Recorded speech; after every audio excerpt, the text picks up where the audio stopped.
नहीं हुआ है। विकास होनी चाहिए, रोजगार की विकास होनी चाहिए। ये जो अभी शिक्षा की ये सब धरातल पर नहीं उतरा है। जो मजदूर है वो पलायन करता है बिहार से पलायन करता है। हम लोग प्रवासी कहलाता है। हमारा बच्चा जो बिहार से बाहर जाता है तो बिहार के लोग प्रवासी बोलते हैं। 2020 के चुनाव को लेकर के पूछना चाहते हैं कि इस बार के चुनाव में कौन कौन सी मुद्दा रहने वाली है और किस प्रकार का यह चुनाव झंझारपुर विधानसभा में देखने को मिलेगा। झंझारपुर विधानसभा में तो मुकाबला तो बहुत कांटे की होगी, इसमें कहीं दो राय नहीं है। रही बात सरकार की विकास की, तो विकास 15 साल में सरकार ने की है, लेकिन जो विकास होनी चाहिए वो नहीं हुआ है। विकास होनी चाहिए, रोजगार की विकास होनी चाहिए। ये जो अभी शिक्षा की ये सब धरातल पर नहीं उतरा है। जो मजदूर है वो पलायन करता है बिहार से पलायन करता है। हम लोग प्रवासी कहलाता है। हमारा बच्चा जो बिहार से बाहर जाता है तो बिहार के लोग प्रवासी बोलते हैं। यानी अपने देश में रहने वाले मजदूर या यहाँ के जो कामगार हैं जो बिहार से काम करने के लिए अन्य प्रदेश में जाते हैं उनको प्रवासी क्यों कहते हैं, इसके लेकर के आपको एतराज है? जी, एकदम। जो अपना देश का वासी है उनको आखिर प्रवासी क्यों कहा जाता है? जी, अधिकांश ये देखा जाता है कि विदेशों में जो रहता है उनको प्रवासी कहा जाता है। इससे आपको जो नाराजगी है कि हमारे जो यहाँ की युवा है जो यहाँ से काम करने के लिए आते हैं उनको प्रवासी क्यों कहा जाता है? तो दूसरा बात कि झंझारपुर में जो मुकाबला होने वाला है उस मुकाबला को आप किस प्रकार से देख रहे हैं? यहाँ कौन कौन सी पार्टी जो है सो इस बार के चुनाव में है? यहाँ पे एनडीए से आपको भाजपा के उम्मीदवार है नीतीश मिश्रा जी, जो पूर्व मुख्यमंत्री डॉक्टर जगन्नाथ मिश्र के लड़के हैं। और यहाँ पे महागठबंधन से सीपीएम के उम्मीदवार है राम नारायण यादव जी। जी, वो महागठबंधन के उम्मीदवार है। अब तो वो तो आने वाला समय बताएगा जो कहाँ क्या होगा, अभी कहना बड़ी मुश्किल है। लेकिन झंझारपुर का मुद्दा बेरोजगारी तो जरूर रहेगी। बेरोजगार अधिकांश चुनाव में रोजगार और क्या कहते हैं बेरोजगारी मुद्दा तो रहता ही नहीं है, शिक्षा मुद्दा तो रहता ही नहीं है।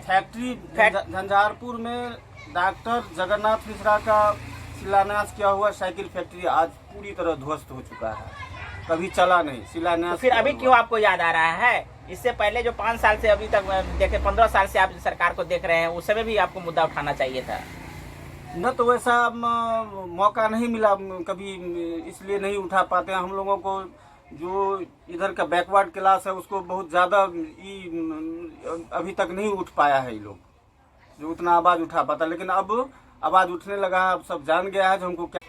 नमस्कार, आज हम झंझारपुर विधानसभा पहुँचे हैं और झंझारपुर विधानसभा में आज राजनीतिक सरगर्मी विधानसभा 2020 को लेकर के हम बात करने के लिए पहुँचे हैं। ग्राम पंचायत काको के पूर्व मुखिया श्रीमान साकिर रैन जी से का सरगर्मी जो रहता है पिछले कई बार से देखते आ रहे हैं कि बिहार के चुनाव में अधिकांश जो चुनाव का मुद्दा रहता है जातीय समीकरण, और उसी पर मुद्दा पर जो सो तमाम मुद्दा जो है बेरोजगारी है, बेकारी है, शिक्षा है, किसान की मुद्दा है, मजदूर का मुद्दा है, शिक्षा की स्थिति पे जो है ये तमाम मुद्दाएं जो है गायब हो जाती है और जातीय समीकरण के आधार पर जो है चुनाव होता है और विजय का जो है पताका फहराया जाता है। हम कहें ना यहाँ पर जो शिक्षा की स्थिति खराब है, अगर शिक्षा की स्थिति ठीक हो जाए तो अपने आप सारा मुद्दा सामने आ जाएगा। जब बच्चा पढ़ेगा लिखेगा तैयार होगा तो सब मुद्दा आ जाएगा सामने। यहाँ पे तो जो पढ़े लिखे लोगों को बरगला रहा है, सबको जात में बांट रहा है, ये हिंदू है, ये मुसलमान है, ये ऐसे है, ये फला है, ये ठिकाना है।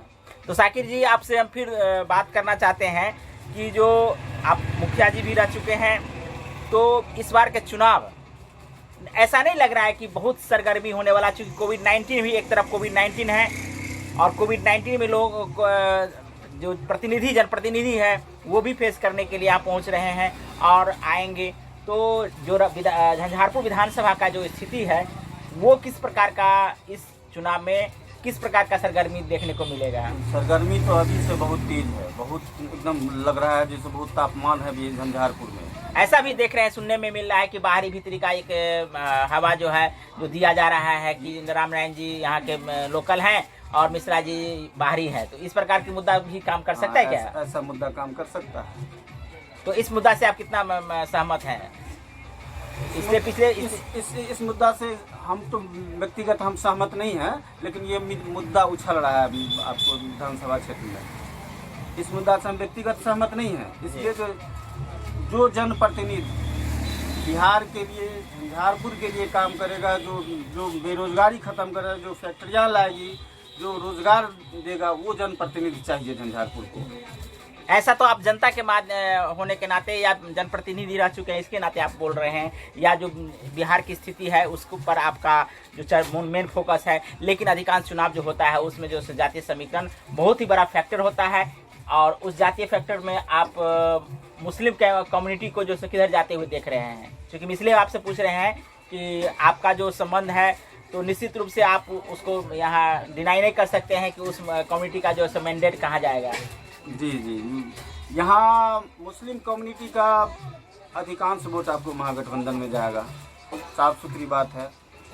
लेकिन इस बार जात पात की राजनीति नहीं होगी, इस बार जमात की राजनीति हो रही है पूरे बिहार में। इस बार जमात की राजनीति हो रही है, युवा की राजनीति हो रही है। युवा जो चाहेगा वो होगा, जात पात कुछ नहीं। ऐसा तो देखने को मिला है। तो हम आज बात करने के लिए यहाँ पहुँचे झंझारपुर विधानसभा में, और झंझारपुर विधानसभा जो अधिकांश यहाँ से ऐसे सुरमा को दिए हैं। जगन्नाथ मिश्रा हो, यहाँ के विधानसभा से जो जीत कर गए थे, मुख्यमंत्री बने थे, तो विधानसभा झंझारपुर बहुत ही ऐतिहासिक विधानसभा और लोकसभा रहा है। और लोकसभा से भी यहाँ केंद्रीय मंत्री बनने में योगदान मिला है इस कंस्टिट्यूएंसी को। और यहाँ विधानसभा में जो है सो मुख्यमंत्री जैसे पद मिलने का एक बहुत बड़ा लाभ मिला है। तो ऐसे में देखना है कि अगला चुनाव अगले 10-20 दिन में जो सरगर्मी होगी उसकी भी हम जानकारी आपको देते रहेंगे। तो हमारे चैनल मिथिला दस्तक के साथ जुड़े रहें और सब्सक्राइब करें। साथ में आपको जो भी कमेंट हो आप निश्चित रूप से कर सकते हैं। भरसक प्रयास करेंगे कि आपके कमेंट का जवाब दें। बेल आइकन को भी दबाएं, तो आप हमारे साथ इसी प्रकार जुड़े रहें। और मुखिया जी, आपको बहुत बहुत धन्यवाद जो आप झंझारपुर विधानसभा के संदर्भ में जानकारी दिए हैं, इसके लिए आपको बहुत बहुत धन्यवाद।